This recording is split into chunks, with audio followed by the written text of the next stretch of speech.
Testing, testing. Julian, are you still there? Yes, I'm still here. Okay. Mantla, wait, two. I know some of us are very tired, comrades, because we walked from UCT till here, but the struggle must continue. So this very short session, we're doing a book launch of Julian Brown, Marikana, A People's History. He's a professor at Witwatersrand in the Department of Social Sciences.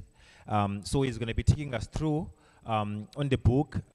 Also, how did the book come about? And also, what are the things that he discovered that are not shown in the report of the Marikana Commission? And also, sitting next to me is Amina Fondi. She's a daughter of one of the mine workers who died in Small Kopi in Marikana. Also, she'll be sharing with us her experience and also what has been the 10 years without her father. So let's start with you, Julian. Just an overview of the book. Yeah. Great, thank you so much, and thank you for having me here.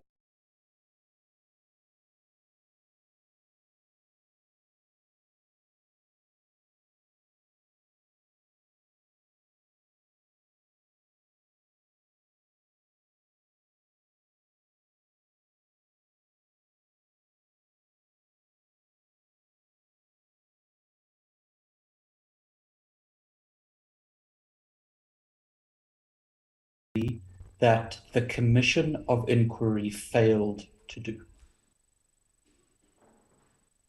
It is an investigation into the context of what happened at Marikana, the context of migrant labor, of the shocking conditions in which miners live in Marikana itself and many other places, and the politics and the social context that led the miners to embark upon a strike 10 years ago. From there, the book tells the story of that strike. It tells you what I imagine many of you already know after a day and a half of this commemorative ceremony, that the miners went on strike outside of the trade union sector because they were not comfortable with the representation they were receiving from the NUM at the time. The miners began what's sometimes called a wildcat or spontaneous strike and attempted to engage with the management of the mining company, Lonmin. When Lonmin would not engage with them except through their union, miners went and tried to get the NUM to intervene. The NUM did not intervene. Instead, when miners reached the NUM offices on Saturday, they were fired at. There's no doubt that was an accident. There's no doubt that was not a coherent plan on the part of the NUM or any of its members. But once the first shots were fired, the strike changed dramatically. What was a spontaneous gathering primarily of rock drill operators became a widespread strike, and the atmosphere and the nature of the dispute between the miners and the mine changed radically. I'm not going to take you through it day by day. You've had plenty of information over the last several hours, I understand, but I'm happy to answer any questions on the specifics. What I want to say is that the middle section of the book, beginning with the decision to go on strike, taken on the 9th of August, Women's Day, tells the story of how the strike developed, how 10 people, including Mr. Fundi, died in the lead up to the 16th, the day we are commemorating today. And then it tells the story of how another 34 men were killed on the 16th. Again, as I suspect you know, 17 of them in the first volley of fire that was captured by the media and shown on news over and over again the days afterwards. And another 17 who were hunted down and shot as they were surrendering, as they were on the ground, as they sat with their hands tied behind their backs by the police. Those 17 men were never filmed. There is no possible way of explaining or justifying the police actions except through malice, cruelty, and bloodthirstiness. I tell that story in detail from the morning of the 9th through to the evening of the 16th, so that a clear, consistent, and coherent narrative can be made of the week of the strike and the massacre, so that we know how every single one of the 44 men who were killed during the strike and then on the 16th died, so that we know who they were, even if only in passing, and we understand that their deaths were not statistics. They were not random figures. They were not faceless miners or blood-crazed or muti-crazed miners. They were not criminals. They were ordinary men who were on strike for a living wage, or those who were trying to survive, continuing their work at Lonman. Even those in the police who were trying to survive who died were all normal, ordinary people like every one of us who wanted to earn enough to live, to earn enough to keep their families alive, and to create the possibility of some good life. And at the core of the story of Marikana are those men and their lives and their hopes and their dreams. And I wrote the book because they are completely absent from the Commission's report.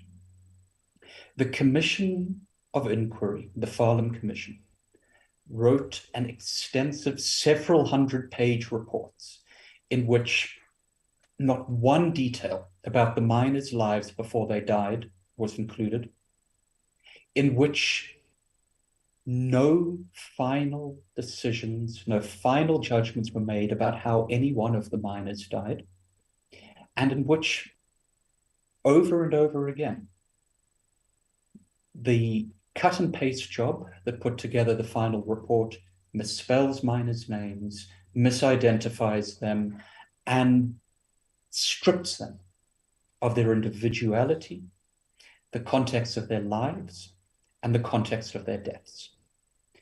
This book is not a perfect book. No book is. This book doesn't tell every story that can be told, because no book can. But what it tries to do, and why I have called it a people's history, is that it tries to put the lives, the struggles, and the deaths of the 44 people who were killed at Marikana at the center of the story of Marikana. The politics are important. The economics are important. The sociological context is important. But none of that is as important as the individual lives, the individual deaths, and the individual stories.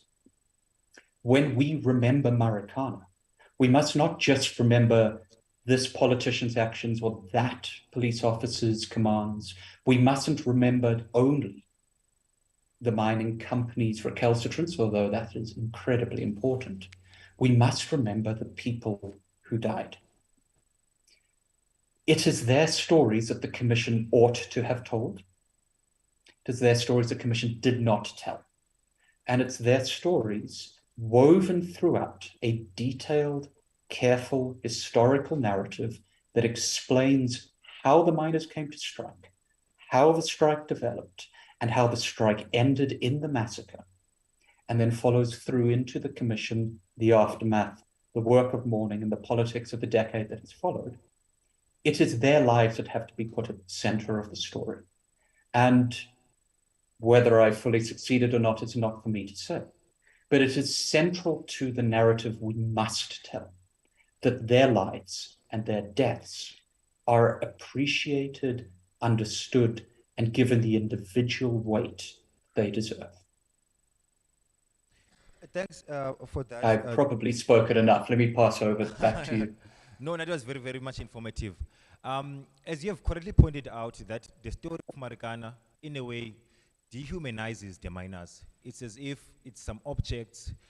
It doesn't give respect to the life. And also, I want us to talk a bit about the socio-economics of Marikana, the location, and also the working conditions of the miners in Lonmin before the strike actually erupted. What are some of the conditions in the mine, and also the socio-economic status of Marikana and those mine workers that actually led to this strike?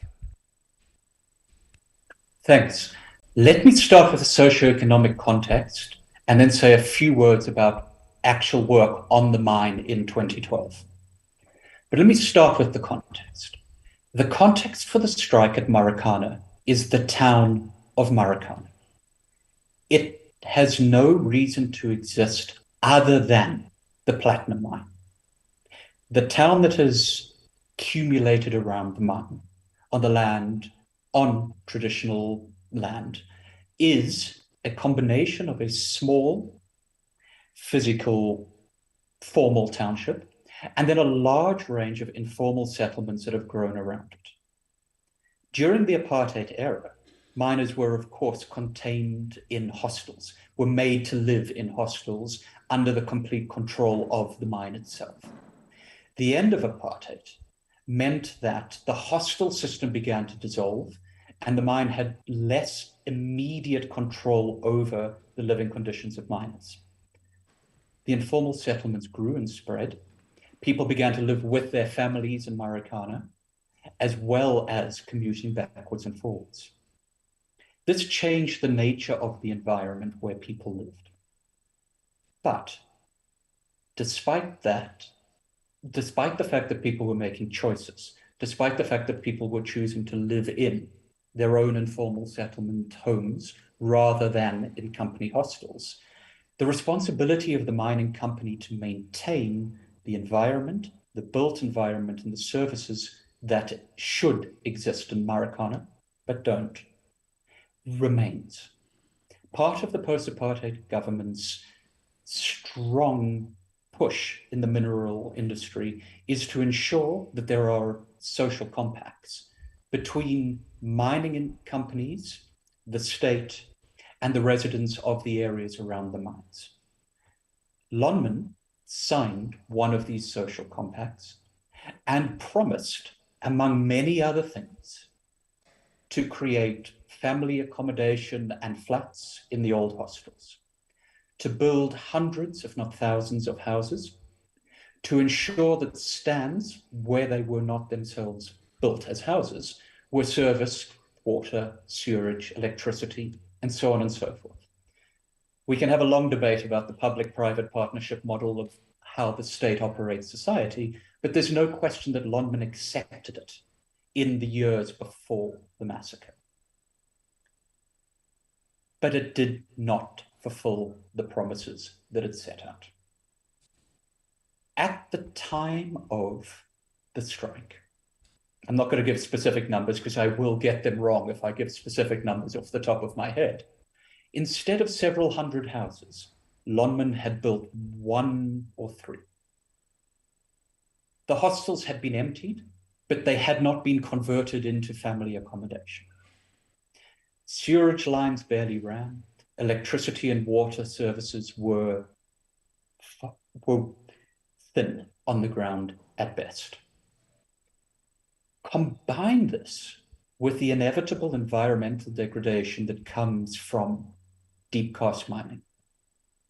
The water is not safe.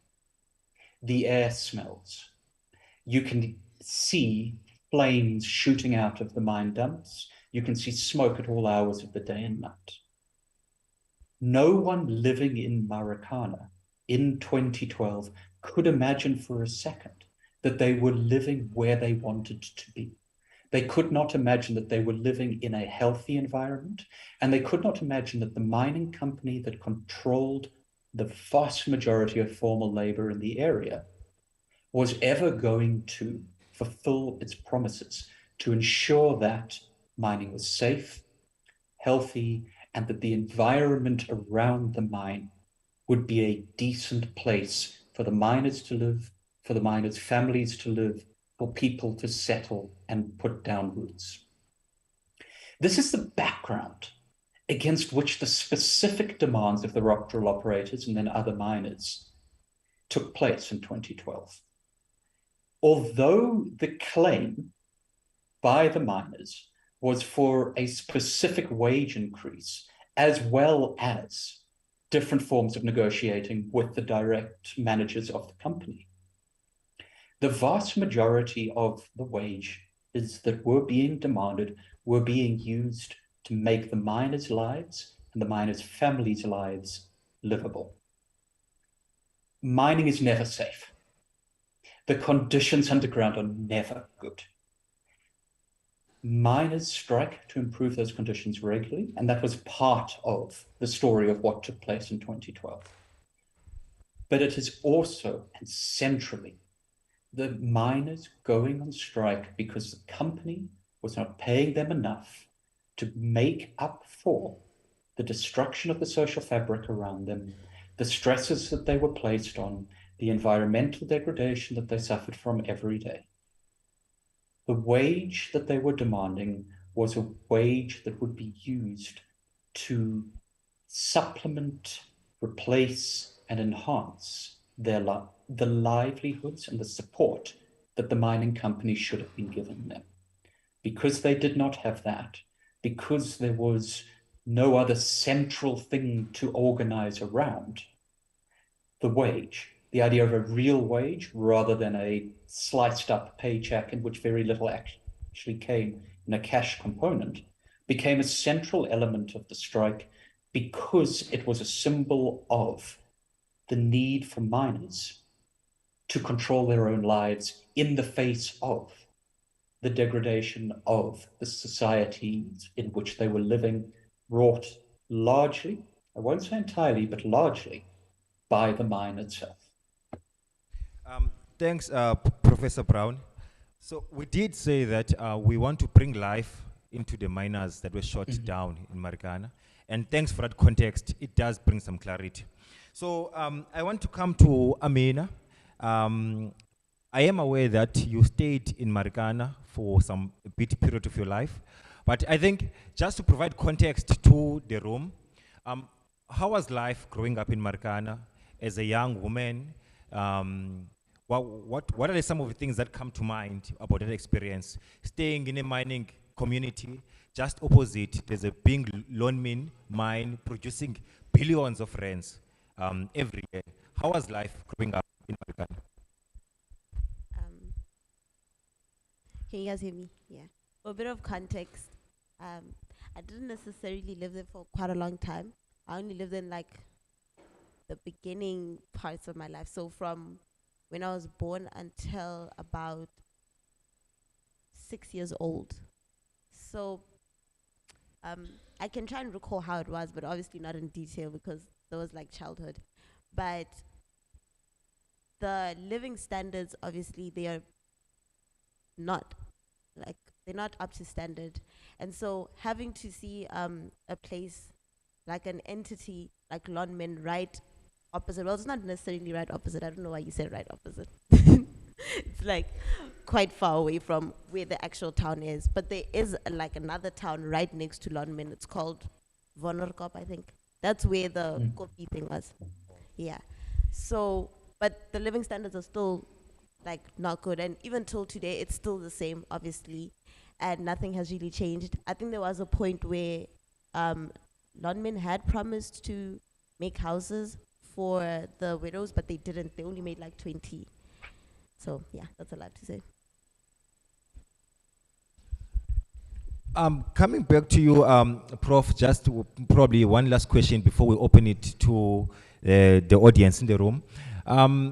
It was said that the miners, there's a bit of responsibility that they must take for what happened in Marikana because they refused to negotiate. That was part of the Falam report. Wow, what do you have to say about that? What did you discover about that? Thanks for the question. I think, obviously, some individuals who were miners, who may have been part of the strike, committed acts of violence during the strike. security guards were killed, most likely by miners. Police officers were killed, certainly by miners. But those are individual acts of violence and individual acts of criminality.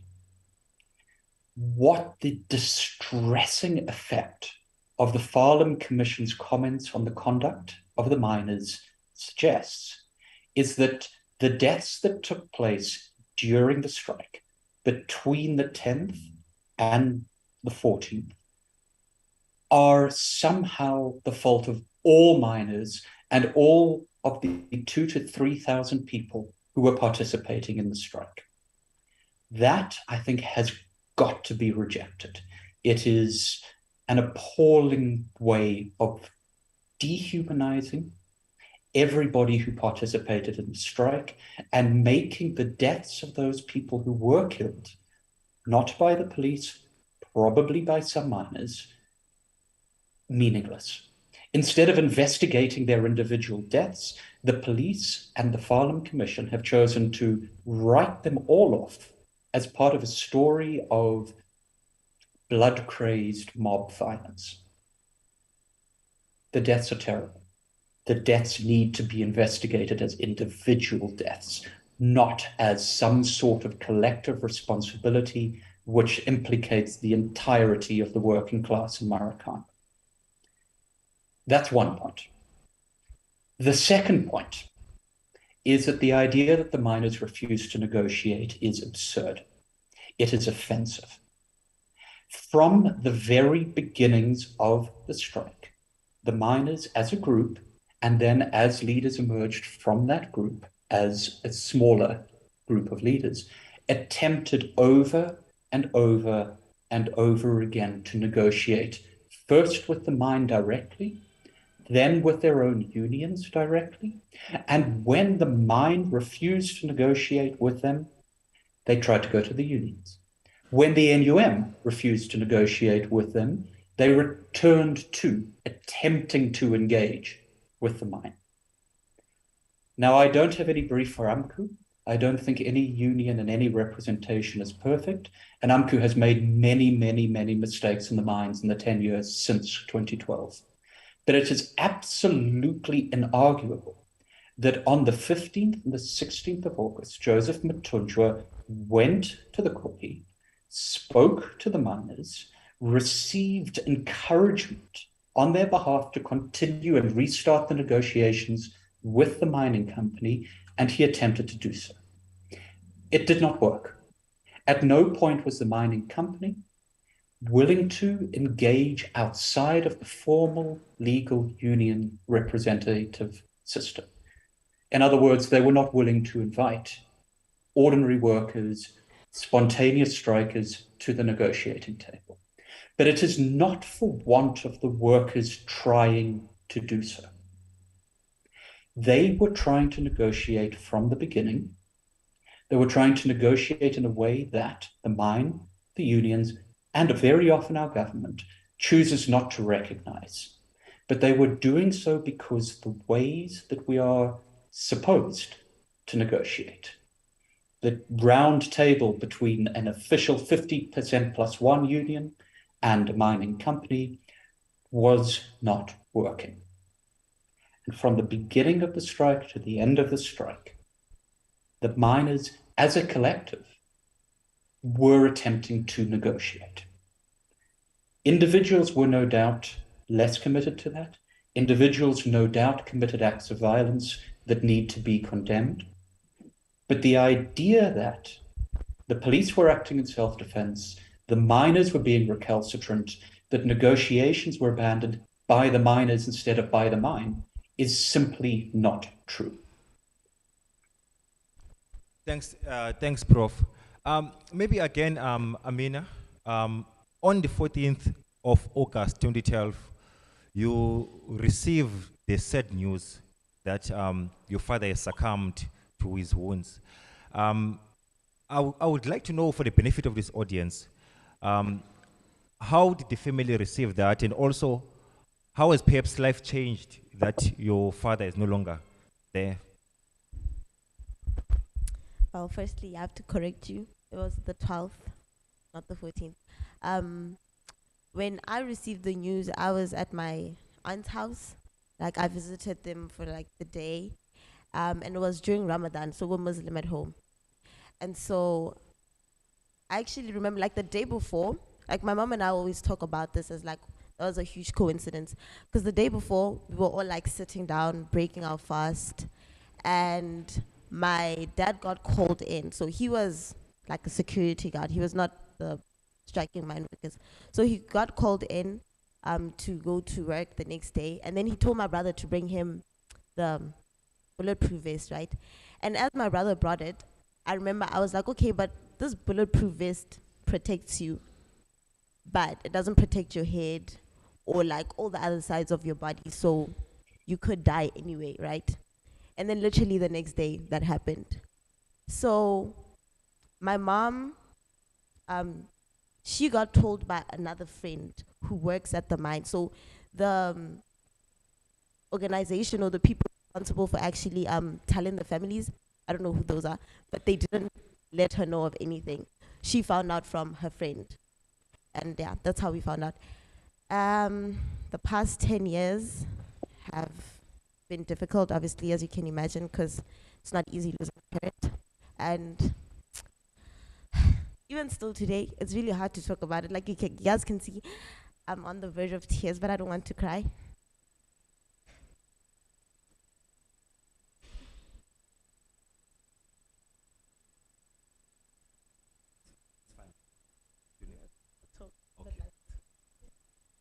Take your time. Take your time.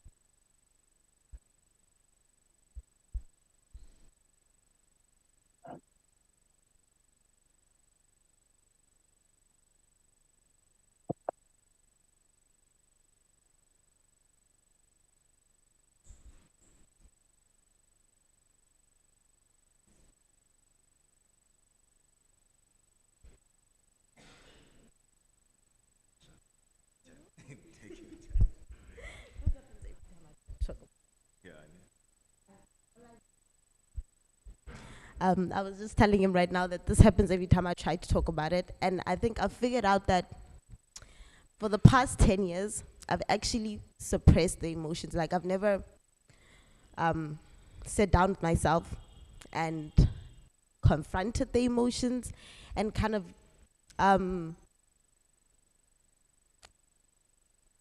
confronted the reality of it. So it's only like recently, like from last year into this year, that it's actually become reality, which is very ironic since it's been 10 years. But like, yeah. So that's what I was also going to say. The past 10 years, although there were like therapists, I think only for like that year, Lonmin offered like psychologists and all. It wasn't, I don't want to say it wasn't as helpful, but it wasn't as helpful. But I only believe it wasn't because I was really young at that time. I was like 9 years old. So being 9 and then going through such trauma, and I think it's not just the fact that it was just trauma, but also maybe perhaps how he passed on. Like me hearing that, okay, he had his tongue cut out and half of his body cut and the rest of it burnt. No, it's fine. Sorry for that. It must be very difficult. So I think let's open it up to the house to get some reflections, maybe questions. There's a roaming mic. Any questions or even reflections?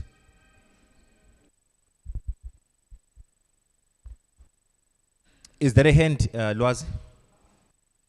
Okay, Duran? Thank you, Julian. I think I just wanted to ask a question. You spend a lot of time proving the lies that the police and the government officials presented at the commission. And there's a lot of emphasis on commissions in this country to try and resolve any problems. We just had a commission into state capture right now, and we still don't know what that means. What do you think about the recommendations that have come from the commission? especially the fact that 10 years now, no one has been arrested, no one has been charged, but 44 people are dead. Do commissions at some point bring some form of justice? Sure. Alex. Just going to take these two hands, then we respond. I mean, I guess, you know, we're in a room full of activists, and I'm incredibly angry that we're here 10 years later and there's been no justice. There's more Marikanas, there's more police brutality than ever, actually. So as activists, what do we do? So how and where do you pressurize beyond the commission to stop police brutality, which is daily happening in our country? Prof, you want? Great, thanks very much for both of those questions. Let me just start very quickly by talking about the commissions. A cynic would say that commissions of inquiry serve the pure political purpose of knocking a football further down the pitch.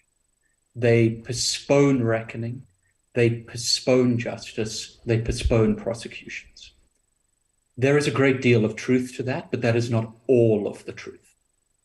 In addition, so when a president like Jacob Zuma calls a commission of inquiry like the commission of inquiry into the Marikana massacre, it is intended, at least in part, to postpone any kind of reckoning. It moves things later. It moves things in time until they are further away from the initial wound. That is a purpose commissions serve. But commissions can serve other purposes. If designed properly, they have a great deal of investigative power and can accumulate a large historical record of what happened. There is no question that the one success of the Marikana Commission is the archive it has created. 300 days worth of testimony transcribed. Tens of thousands of documents that would not have been made public otherwise are public. And I would not have been able to write this book without that. And many of the other people working on or trying to tell the story of Marikana or ensuring that the event itself is remembered would not be able to give the same level of detail, the same kind of certainty, the same kind of historical story without the commission. But the commission solves nothing in and of itself. The commission's power, Marikana Commission and in many other commissions, are not prosecutorial. The commission is empowered to gather information, subpoena testimony, and then to make recommendations to the National Prosecuting Services, to the IPID, the Internal Police Inspectorate, and other bodies to take the information that the commission has gathered and start another one, start another investigation, decide whether or not the evidence is there to prosecute anyone, and if so, who. And all of that takes more and more and more time. I have been very critical of the Marikana Commission of Inquiry. I remain very critical of the Marikana Commission of Inquiry. Its recommendations are weak tea. It makes minor suggestions about how police should be trained better. It makes suggestions about what kinds of weapons should be used in crowd control. And then it pushes a whole bunch of paper onto another set of investigators in IPID and the NPA to recommend prosecutions. To the best of my knowledge, only one of those prosecutions has proceeded to court, to a hearing, and to a verdict. And this was a prosecution for the death of Mr. Sagalala, apparently in police custody. He was shot and killed on the 16th but didn't die on the site. It was suggested that he died in a police vehicle on the way to the hospital. The court found that they had no way of saying that with certainty, and he may have died in the hospital. And so the police officers who were charged for complicity in his death were acquitted. But there is no current prosecution of people for what happened on the 16th itself, for what happened at scene 2 of the massacre, where people who were surrendering were killed. The commission recommends somebody should investigate this. If it's not the commission, I'm not quite sure who that somebody is ever going to be. But that's where we are.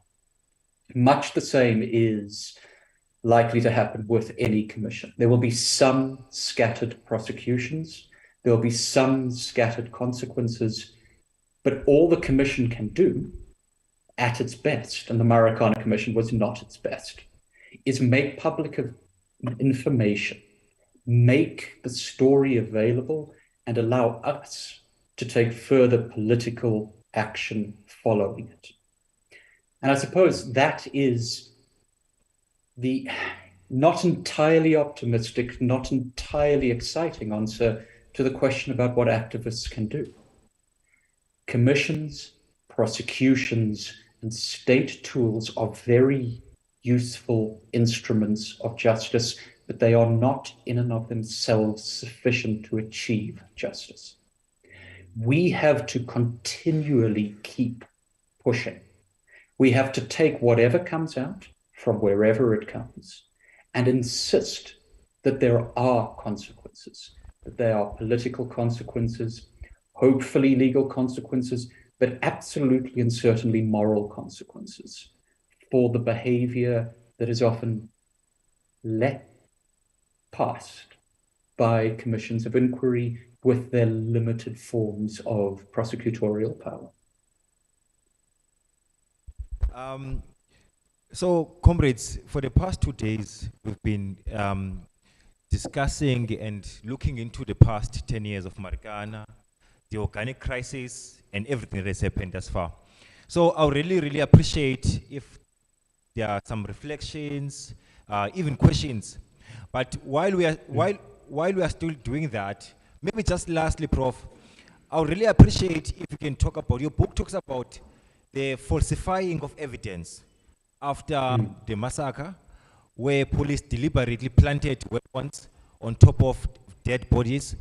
And on top of that, on the continued days, the further hunting of minors in their homes by the police to sort of silence them. So I would really, for the benefit of the audience, if you can talk to that for 1 minute. I'll try for 1 minute. The most egregious example of the police's attempts to falsify evidence and concoct a false story about what happened at the massacre comes on the night of the 16th. After the paramedics have left, before the paramedics arrive, late afternoon, the police photograph the bodies as they lie on the site. Those photographs were not originally submitted to the commission. They were deleted off the hard drive that was given to them, and they were found by the evidence leaders in the commission and subpoenaed. Once we had those photographs, we could compare the photographs taken immediately after the massacre with the photographs taken later that night. And it became clear that weapons, spears, sticks, clubs, nothing of mass murdering potential, but certainly weapons, had been taken from different parts of the site, had been moved, had been put underneath the bodies of the dead, had been put into the hands of the dead, and then rephotographed.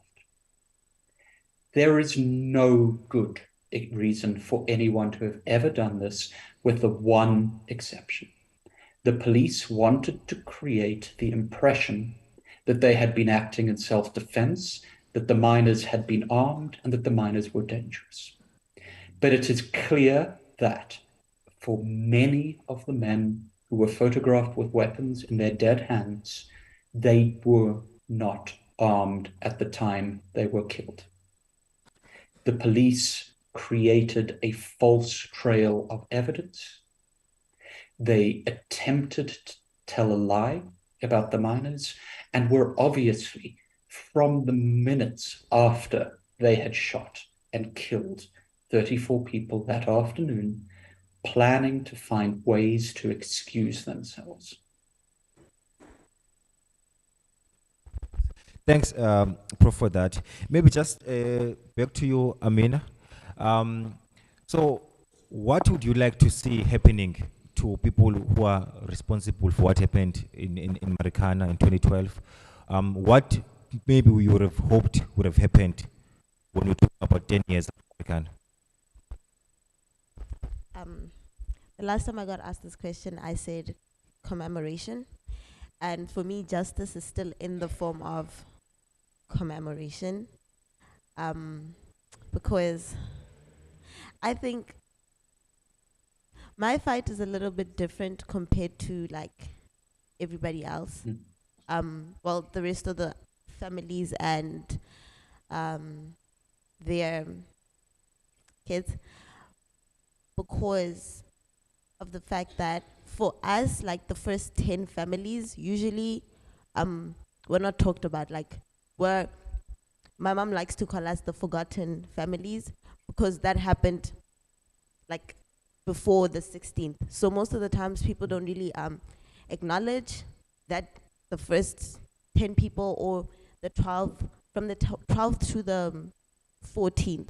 So I would personally like to see that happening, is that acknowledgement of the people that passed on, as well as what happened for them to come to passing, because I think a lot of people don't really understand that. So that's why I said again that my fight is different, because sometimes I don't necessarily know like who to blame, I guess you could say, but I don't want to play the blame game, because at the end of the day, the bigger people involved would be the entity, would be the organization, right? I like to use like this analogy that like you take ants. If you take red ants and you take black ants and you put them in a jar and you shake the jar, they will kill each other because they think they are each other's enemies. But the actual enemy is the person who shook the jar. So in this case, the person who shook the jar is the entities, the organization, not men. But I don't think it was justified for the striking miners to have killed, cut off the tongue, the penis of my father, and burned the car. So, yeah. Comrades, Loaz, is there any other hand? Mike.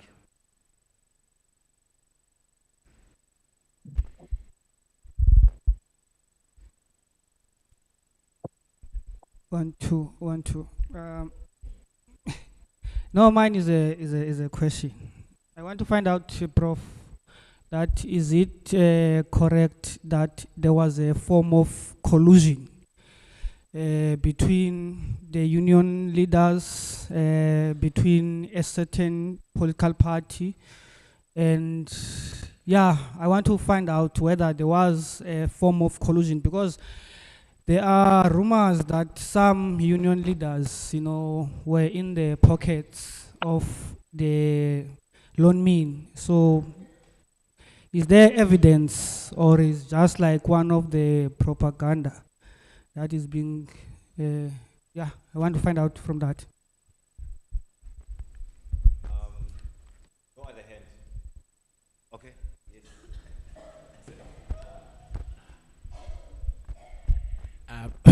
Okay. Good afternoon, everyone. Okay, firstly, I would love to say thank you for your story. All of these emotions are coming back to us as people. As much as we're not there, I think even yesterday, comrades, I raised one question, whereby I said, what has been done psychologically? You may be the stronger person, but the other people that are trying to figure out, how can I deal with this? One of the speakers yesterday mentioned that something about to move on. And I asked a question, how can I move on from a pain that each and every time around the 16th of August, it will feel like a constant reminder. And you've mentioned thing about your mother say you guys are the forgotten families. I want you to not elaborate, but give us a picture of, because you've painted a picture of your psychological state right now when you expressed your emotions. For other people, how they find a unit of dealing with the pain. That's what I want you to give us, because I can say for you, you talk about, other people are still not talking about, they are still trying to find safe spaces to express themselves. What other way that you feel or you suggest beside commemorate that will make you guys as the first 10 or 14 people to be strong? Thank you. Let's start with you, Aman. Okay, well, firstly, one thing I've noticed with a lot of the other kids, like last week we went on a camp as like the trustees of the Marikana massacre, and a common thing amongst all of them is anger. Like they're all very angry, and they're coming from a state of vengeance. So for them, it's not necessarily that they want, like justice for them is vengeance. So they would like to, I guess, have the people, in this case, the entity lawmen, as well as the president, Cyril Ramaphosa, to take accountability. So I think what's holding them back is the lack of accountability. I think they won't let themselves move forward until there's accountability in some form, in a form of perhaps what's the reparations, as well as apology. But for myself, commemoration. But like, I think psychologists are very helpful too, to be honest. I definitely believe they're very helpful, and I would advise them to do it too, but I don't think they want to. For me personally, I would do that. Well, that is what I'm doing, but not really. I do it for myself. So yeah. Prof? Thanks very much. Thanks for sharing that story, Amina. The question of collusion is, of course, a tricky one, and it depends upon what you mean by collusion. Did unionists and mine owners and the police collude to cause a massacre? No, there is no evidence whatsoever that that took place. But what there is enormous evidence of is that union leaders, mine officials, government ministers, and the police all agreed to treat the strike as an illegal gathering, as in and of itself a criminal act, because it broke the ordinary systems of function that allow unions to negotiate with businesses and businesses to be certain that the negotiations with the unions will be held to, that they will be enforced over their members. The pressure from directors of lawmen on ministers to treat the strike as criminal rather than a labor issue is clear, and there is a long chain of emails suggesting that. The willingness of the NUM's leaders at the time in Marikana and nationally to participate in that discourse, to agree that the strike was unmotivated, unjust, possibly illegal, meant that the police had very little reason to treat it as a labor dispute. And once 2 policemen had been killed on the Monday, the police themselves had no interest in treating it as a labor dispute. The collusion that took place is not a collusion to create a massacre. It is a collusion to insist that business as usual be resumed as quickly as possible, and regardless of the cost in human life. The cost of doing business for some union leaders, for many capitalists, sometimes for representatives in our state, is the toll of human life. I am certain that no one imagined so many people would die at Marikana on the 16th and in the lead up to it. But there is no question that for at least some of our leaders, that cost, perhaps if it were a bit lower, perhaps if it hadn't been 44 men, perhaps if it had been the kind of death tolls you often find in strikes in the mines, 2, 3, 4 people being killed and not being reported on, would have been acceptable cost for resuming plan and ensuring the, I can use horrible jargon, national stability of the platinum sector and the African economy.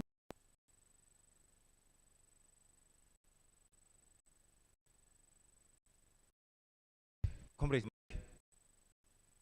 there are 2 hands that side. Quickly, straight to the point.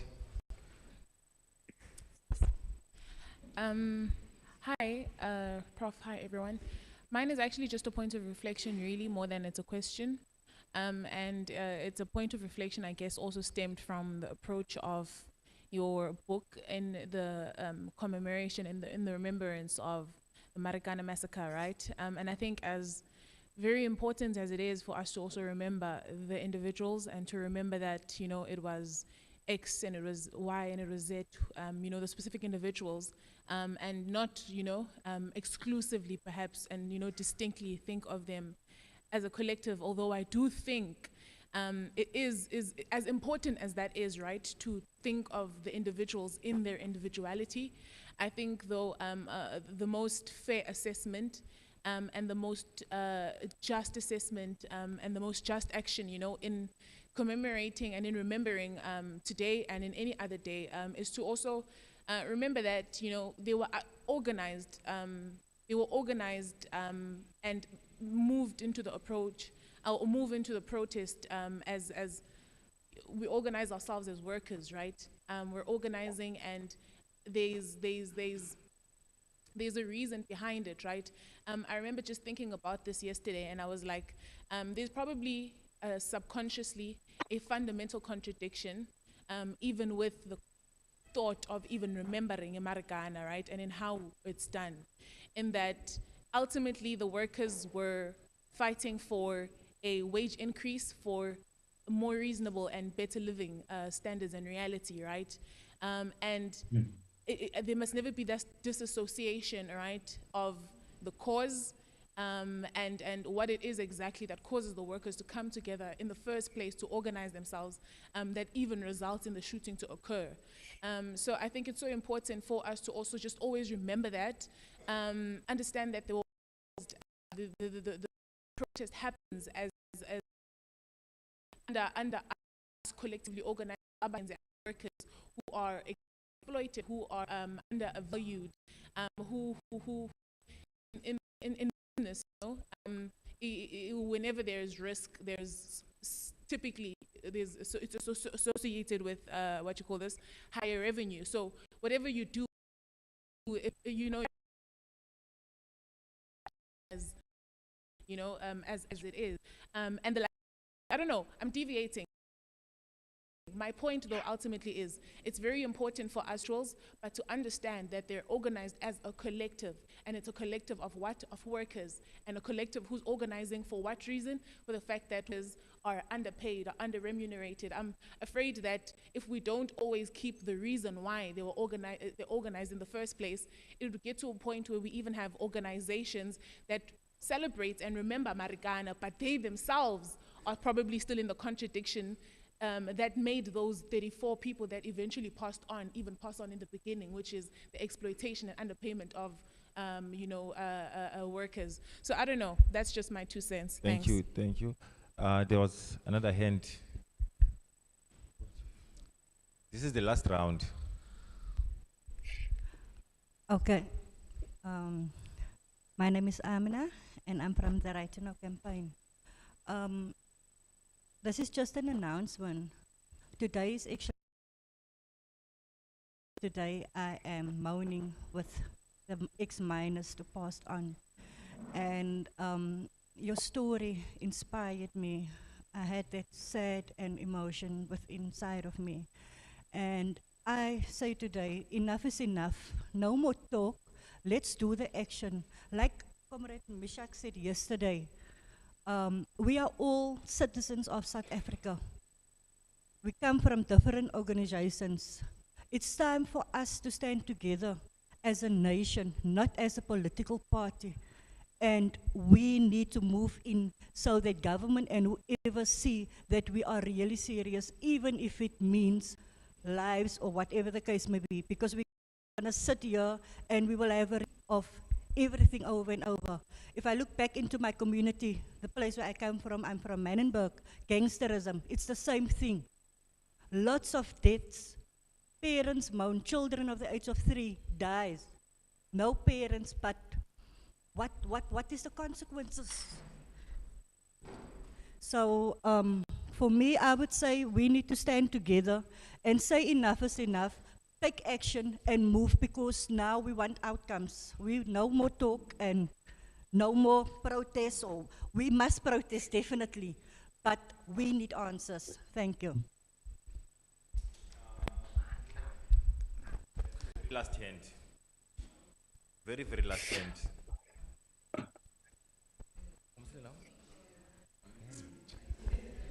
Yeah. So Yeah. comrades, is there any other hand except Kolunga? Where Before me. Mazo, any other hand? We've spoken. Okay, it's 2 hand. Ulunga and then Mazo. Okay, tweet, comrades, tweet. I wish I Not a can Facebook speak my status, a language tweet. so that I can be comfortable. Just a short question, because I'm covered there. You know what I want to know? Ever since that incident was happening in Marikana, and also as comrades say, we lose our fellow brothers and sisters there. The one who was employee there is a government today. So my question is, I want to know that ever since that thing happened, there is a change until now. Because when we were there, when they do what you call it, is kumbuzo. What do you call it kumbuzo in English? Huh? We were there, people were complaining about this thing that we're talking about even today. Thanks, Mazo. Don't fight with them.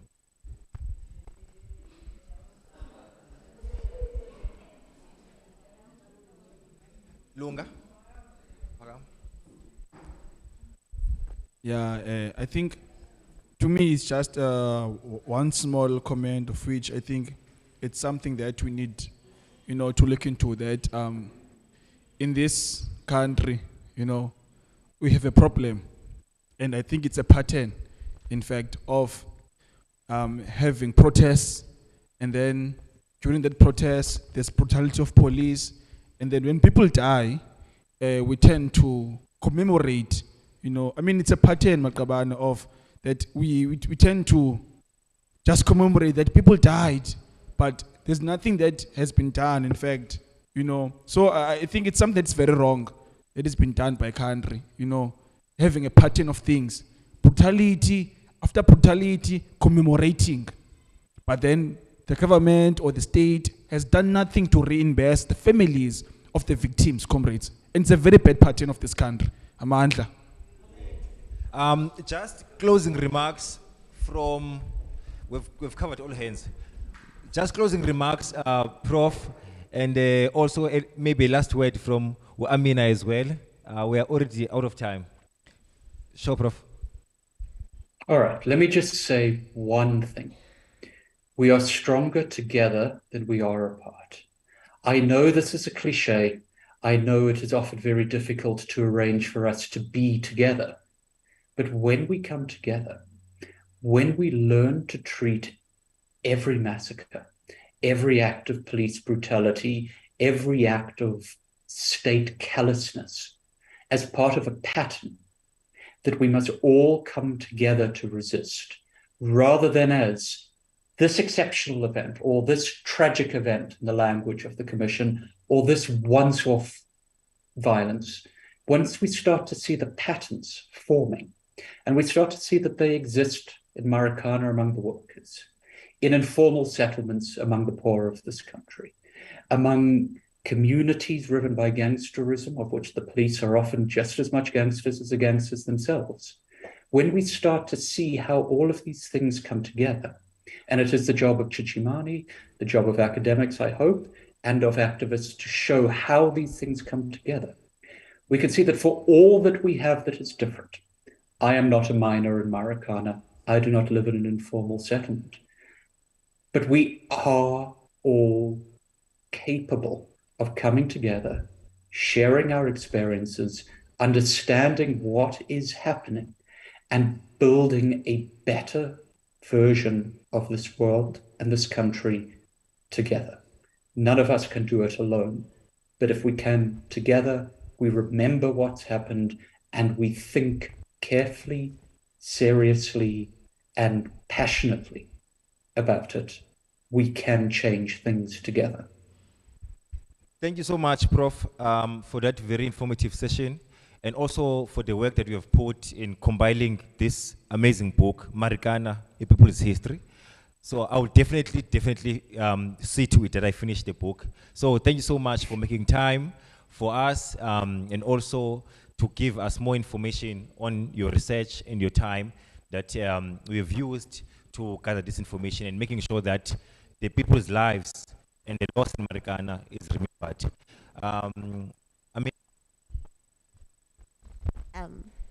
Mine is going to be a little bit lengthy, but I'll try and make it really short. Firstly, I agree with the professor and the gentleman at the back there kind of altered my perspective. I do agree that we need to work together, obviously, to reach a common goal, but also that the problem should not, as the people, we shouldn't look at ourselves and then try to fix the issues. We should look at the people who are playing a bigger role. So today I was actually listening to a podcast and the guy actually said that most of the times when there's an issue, as people, we look to ourselves and try to fix ourselves to kind of match the circumstance, whereas we should be looking at the people or the entities and then trying to fix that. Like in Paris, I know I said this is going to be lengthy, but I need to make this example. In Paris, there was this thing called the Le Bernard, right? And basically, what happened was that people were kind of protesting the fact that entities would call them even after working hours to tell them to work. And that was taking a toll on their energy levels. And so they did this mass boycott type of thing called the Le Bernard to make the organizations change that. And so now in Paris, people don't work after 9. So you could implement something like that. And lastly, you are not a victim of your circumstances. Thank you so much. Thank you so much. I mean, she said I must not say this, but I'm gonna say it anyway. One, she's a student at UCT, and also she's an entrepreneur who is very artistic. Should I tell him what you do? She designs phone covers. So if you want an artistic design of your phone cover, this is a person to talk to. So again, thank you so much, Amina, for your time and also for sharing with us your story. Comrades, Makaban, it's been exactly 10 years after the Marikana massacre, and still no one is held responsible. Riepiera still walking down the streets. Natim Tetwa is in government. Jacob Zuma is enjoying his pension. Cyril Ramaphosa dragged the graves of the mine workers to the presidency. Viva the undying spirit of the mine workers, viva! Amandla! Away to!